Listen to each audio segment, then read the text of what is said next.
میں نے سورہ بقرہ کی پہلی 2 آیتیں آپ کی خدمت میں تلاوت کی۔ اس تلاوت کرنے کا مقصد بھی یہی تھا، چونکہ موجودہ قرآن کی ترتیب کے اعتبار سے جہاں سب سے پہلے مہدی کا ذکر ہوا ہے وہ انہی آیات میں۔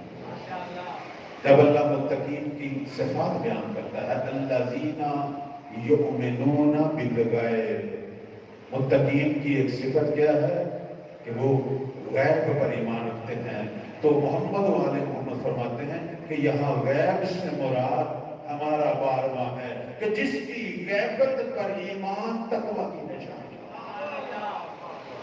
تو سب سے پہلے میں نے موجودہ قرآن میں دیکھا، لہذا اسی کو اپنا موضوع سخن قرار دیا۔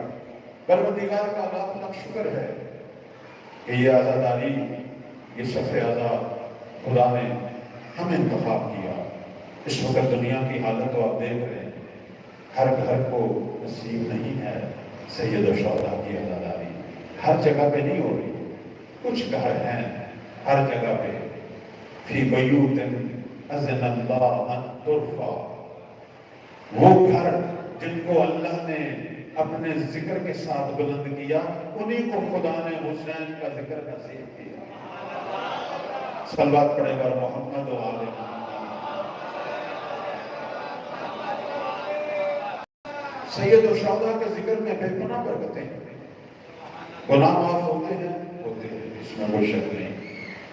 جب یہ ذکر شروع ہوتا ہے، ملائکہ اپنے گھیرے میں لیتے ہیں، حفت بہم الملائکہ لیتے ہیں، رحمت کی دعا مانگتے ہیں، مغفرت کی دعا مانگتے ہیں، کوئی شک نہیں۔ یہ اس ذکر کے فوائد ہیں، لیکن ہدف نہیں ہے اس ذکر کا۔ بہت توجہ چاہوں گا، سید الشہداء کے ذکر کو بقا کرنے کا ہدف ہمارا یہ نہیں ہے کہ ہم اپنے گناہ بخشائیں۔ گناہ بخشانے کے اور بھی بڑے طریقے ہیں۔ یہ جو ہم سب اپنے اپنے کام چھوڑ کر صف عذاب پہ آئے ہیں، بی بی زہرا کو غصہ دینے کے لیے آئے ہیں، یہاں آنے کا ہدف جو ہے وہ کچھ اور تھا۔ وہ 5ویں مولا نے جب عزاداری کو شروع کیا تو اسی ہدف کے تحت، وہ ہدف کیا تھا؟ وہ ہدف یہ تھا کہ 61 ہجری کا حسین جب تنہا رہ گیا، بھرے ہوئے شیعوں میں، کوفہ بھرا ہوا تھا شیعوں سے، لیکن حسین تنہا رہ گیا، حسین تنہا رہ گیا۔ شیعہ آئے تھے لیکن بہت دیر کر دی آتے ہوئے۔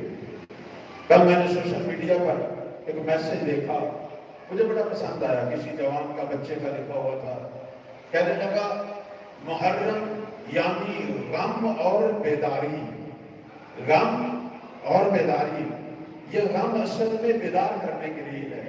اس وقت بھی شیعہ غم منا رہے تھے لیکن بیدار نہیں ہوئے تھے، اس لیے 5ویں مولا نے حکم دیا کہ آج کے بعد کوئی زمانے کا حسین تنہا نہ رہے، محرم کو بقا کرو، کردار حسینی، اصحاب حسینی کو ہر سال زندہ